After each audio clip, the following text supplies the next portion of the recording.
મોડાસા નગરમાં ભારતીય સેનાના શૌર્યને બિરદાવવા તિરંગા યાત્રાનું આયોજન કરવામાં આવ્યું હતું। આ યાત્રા ભારતીય સેનાએ પાકિસ્તાન સમર્થિત આતંકી અડ્ડાઓ પર કરેલી કાર્યવાહીના સમર્થનમાં યોજાઈ હતી। અરવલ્લી જિલ્લાના મુખ્ય મથક મોડાસા ખાતે યોજાયેલી તિરંગા યાત્રામાં 20 સંગઠનોએ ભાગ લીધો હતો, જેમાં અરવલ્લી જિલ્લા ભાજપ સંગઠન, જિલ્લા ચેમ્બર ઓફ કોમર્સ અને ગાયત્રી પરિવાર સહિતના સામાજિક સંગઠનો સામેલ હતા। યાત્રામાં રાજ્ય સરકારના મંત્રી ભીખુસિંહ પરમાર, જિલ્લા ભાજપ સંગઠનના અધ્યક્ષ ભીખાજી ઠાકોર અને જિલ્લા પંચાયતના પ્રમુખ પ્રિયંકા ડામોર સહિત અન્ય અગ્રણીઓ હાજરી આપી હતી। સમગ્ર યાત્રા દરમિયાન ભારત માતા કી જયના નારા ગુંજ્યા હતા। યાત્રામાં પહેલગામમાં થયેલા આતંકવાદી હુમલા બાદ યોજાઈ, જે આતંકવાદીઓએ 28 ભારતીય હિન્દુ પ્રવાસીઓની હત્યા કરી હતી। આ ઘટના બાદ ભારતીય સેનાએ આતંકી અડ્ડા ઉપર કડક કાર્યવાહી કરી હતી। સમગ્ર દેશની જેમાં ગુજરાતમાં પણ લોકોએ સેનાના જવાનોને અભિનંદન પાઠવી રહ્યા છે। આજે અરવલ્લી જિલ્લાના મોડાસા ખાતે તિરંગા યાત્રાનું આયોજન કરવામાં આવેલ છે, જેની અંદર જિલ્લા સંગઠન અને જિલ્લાના તાલુકા સંગઠનના સૌ પદાધિકારીશ્રીઓ, ખાસ કરીને જિલ્લા સંગઠનના પ્રમુખ આદરણીય ભાઈ શ્રી ભીખાજી ઠાકોર અને એમની ટીમ જે જહેમત ઉઠાવીને આજે આ કાર્યક્રમનું આયોજન કરવામાં આવ્યું છે, સરાહનીય છે।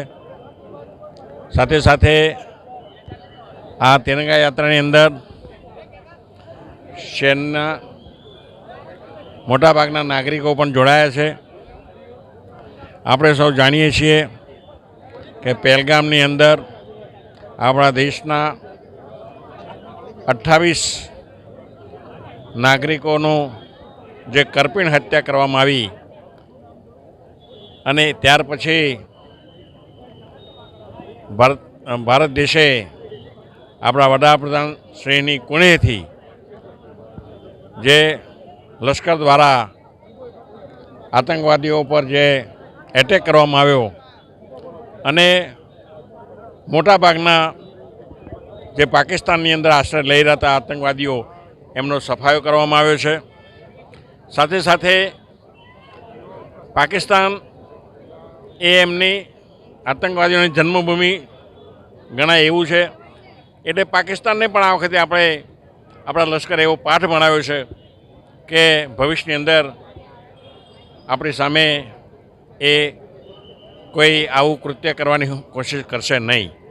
એટલે આપણે આજે આપણા વડાપ્રધાનશ્રી અને આપણા લશ્કરને જેટલા અભિનંદન આપીએ એટલા ઓછા છે। Thank you. જમ્મુ કાશ્મીરમાં પુલવામામાં હુમલો થયા પછી નિર્દોષ જે હિન્દુઓની હત્યા કરવામાં આવી અને અમે પણ ધર્મ પૂછીને જ્યારે હત્યામાં કરવામાં આવી ત્યારે સમગ્ર દેશની અંદર રોષ ભભૂકી ઉઠ્યો અને પરિણામે ભારતના સૈનિકોએ, જવાનોએ જે એર સ્ટ્રાઇક કરી અને પાકિસ્તાનમાં આતંકવાદીઓના જે ઠેકાણા હતા એને ધ્વંસ કરી નાખ્યા। અને એ પછી જ્યારે પાકિસ્તાને પણ આપણા પર એટેક કરવાનો જ્યારે પ્રયત્ન કર્યો ત્યારે આપણી સ્વદેશી બનાવેલી ભારતની મિસાઇલોએ પાકિસ્તાનના એરબેઝને ખૂબ મોટું નુકસાન કર્યું અને આમ કહીએ તો પાકિસ્તાનને રગદોળી નાખ્યું। એના ઉત્સાહના ભાગરૂપે સમગ્ર દેશની જનતા આજે ગૌરવની લાગણી અનુભવી રહી છે અને એના ભાગરૂપે આજે સૈનિકોને બિરદાવવા માટે આપણે એક તિરંગા યાત્રાનું આયોજન જનરલ આમ જનતાએ કર્યું છે અને આ મોટી યાત્રા આપ જોઈ શકો છો।